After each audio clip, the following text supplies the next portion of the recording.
Well, hello there. Welcome to the Forge.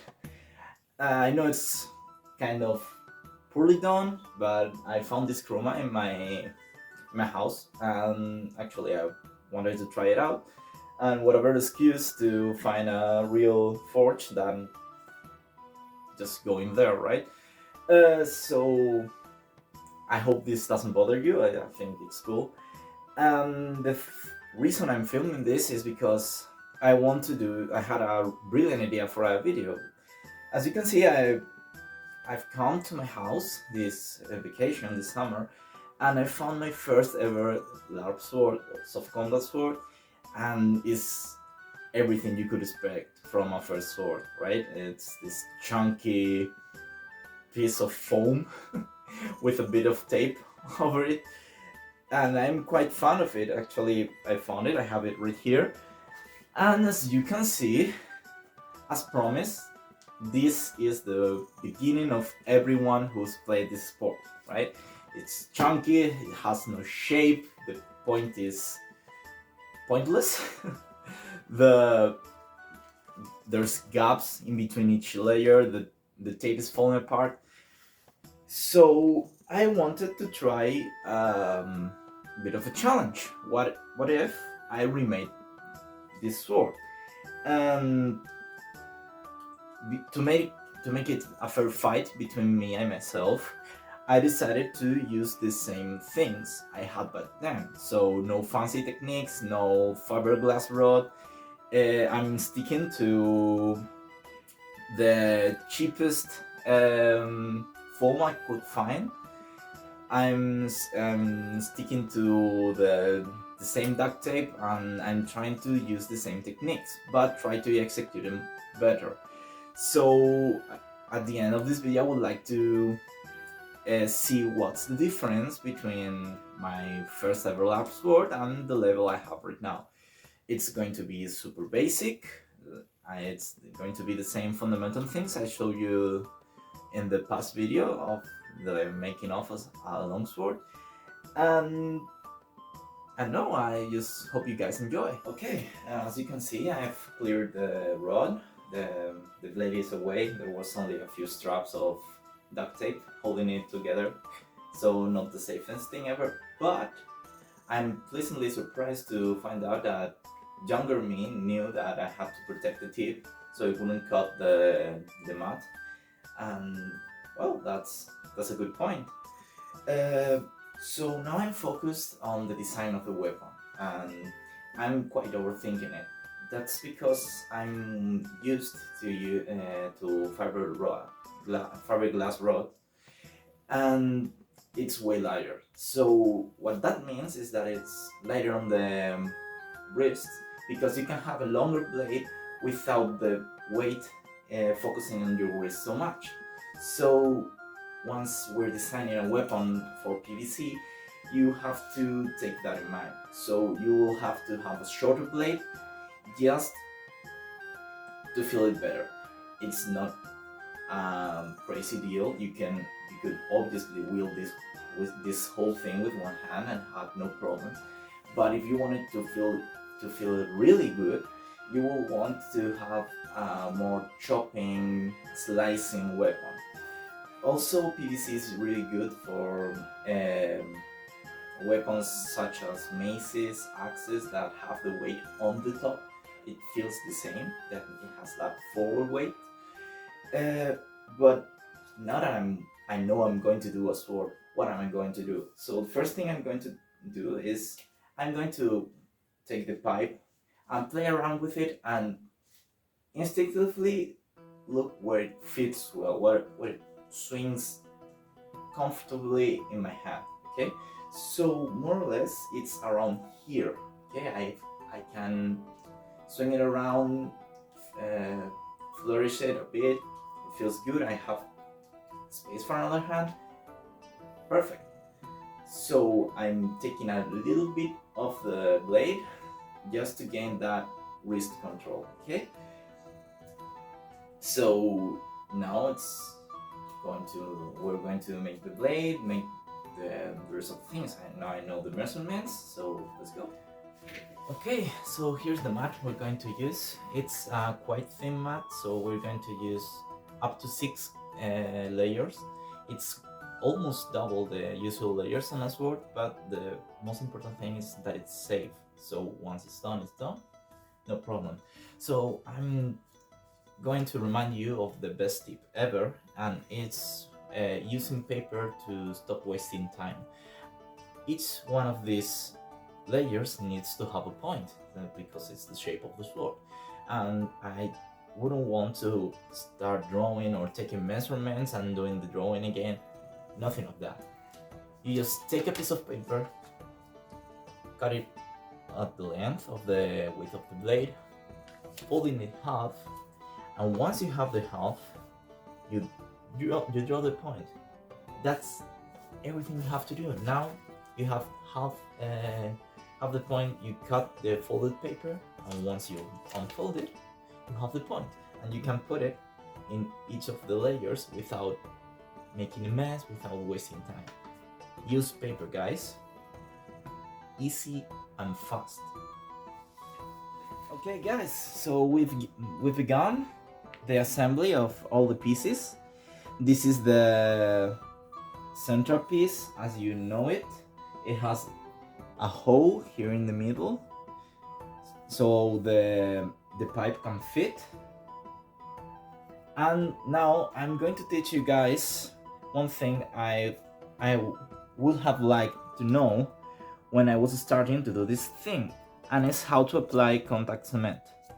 There's 2 tips I've got for you. The first one is to let it dry before sticking the pieces together. So it must be dry to the touch, but not like, don't leave it more than 5 minutes drying. And the second one is always apply your glue from the rim, like make snake a trail of glue in the border of your sword, and with an extra piece, as you can see I'm doing here, spread the glue to the rest of the piece. What this does is that it grants you an edge that is well put together, because usually the edge is where the sword is going to be hit the most, and if it isn't well glued together, what will happen is that it will start to rip apart, and the rip will get bigger and bigger and bigger until there's air inside your sword, and you have to glue it all again. So in order to avoid that, we make sure we've got our edges well glued together. And that's pretty much it. Don't let it dry too much, just enough so you can touch it and there's no trail of it stuck to your finger. And once you're done, glue all the pieces together. So I'll see you guys when everything is finished up. Later. Okay, here's this middle part, all glued together, 4 layers. There's 2 extra that are going to go on top. As you can see here, the pipe fits in its place, and as you can see, I've reinforced the tip here with duct tape. I've got like 3 or 4 mini layers altogether. That's because since this is a softer material than usual, I think that it will start to rip apart here easily, more easily. That's how it's said. I don't know. Easier, sorry, than other foams. So instead of leather, since I don't have access to leather, I'm using 4 layers of duct tape. So I see you in the next step. Okay, so as you can see, I've glued the sword to the pipe, and as always, I've used hot glue because as you know, it provides a stronger bond to the core, and even though it's harder to the touch, since it's near the core and it's not the striking zone, it's perfectly safe. I had a bit of a problem here because the upper layers were way too apart from the pipe, so I had to fill with extra pieces. But it's solid. It won't come off once we start working it. So it's perfect. And what I want to draw your attention to is to the point.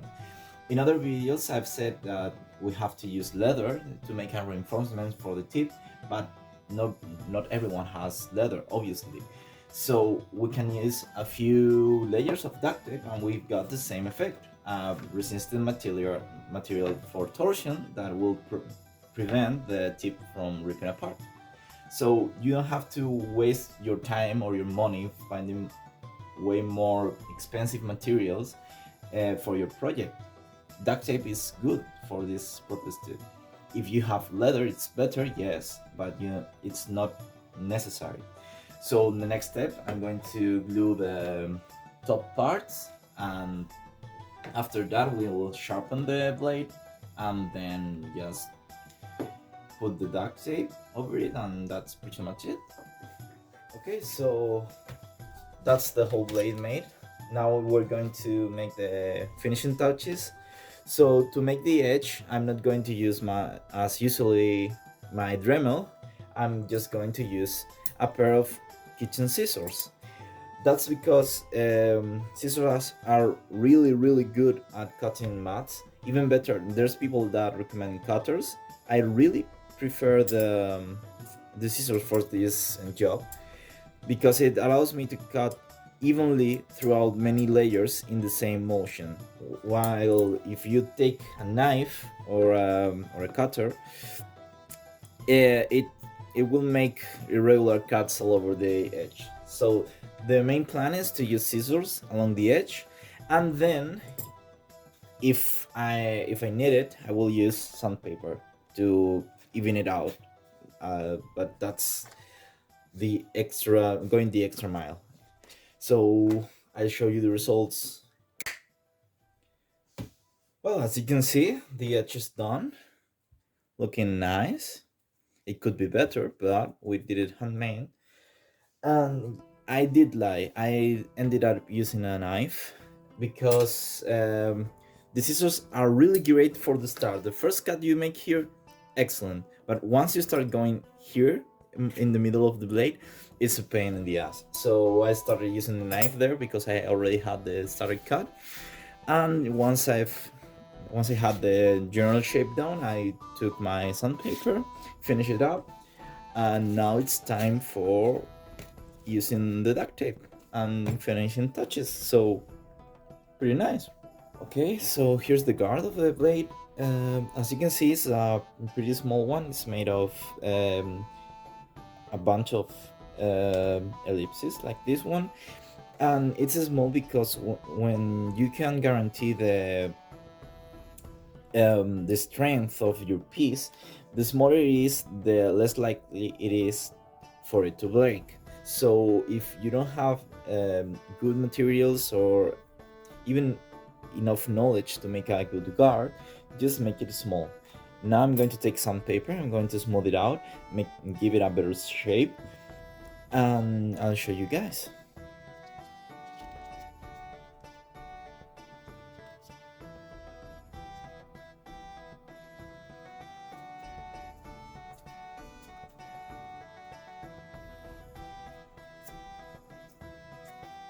Okay, so as you can see, I finished up all the pieces. Since I was running short of materials, I decided to duct tape the pommel and the guard. There wasn't much I could do. The handle is made with masking tape, is called, and that's the thing I had lying around. If you have something like color tape, like brownish, it will do the job too, but it's way better having a semi-decent job at it than having only the PVC pipe half cut there without any flourishing, I would say. So yeah, this is the sword all made up. I will show you a better shot at it in a few moments, but as you can see, a better result than the old one. Well, that's it. That's the end of the video. I've got the two blades here, so you can take a look. I can see improvement there. So definitely I've learned a few things over the years. Obviously, it's not my best blade yet. It's kind of chunky, kind of wide, and that's because it's made out of PVC. It's what happens.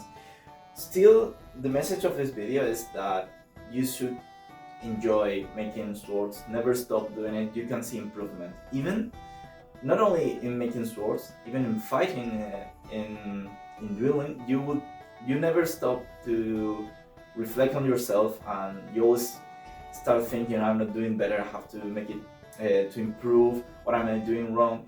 And this is the perfect place to stop, look a few years back, and actually see that, hey, you've made a better sword, you started making better techniques while fighting. So yeah, I hope you enjoyed the video, hope you enjoy LARPing, and see you in the next video.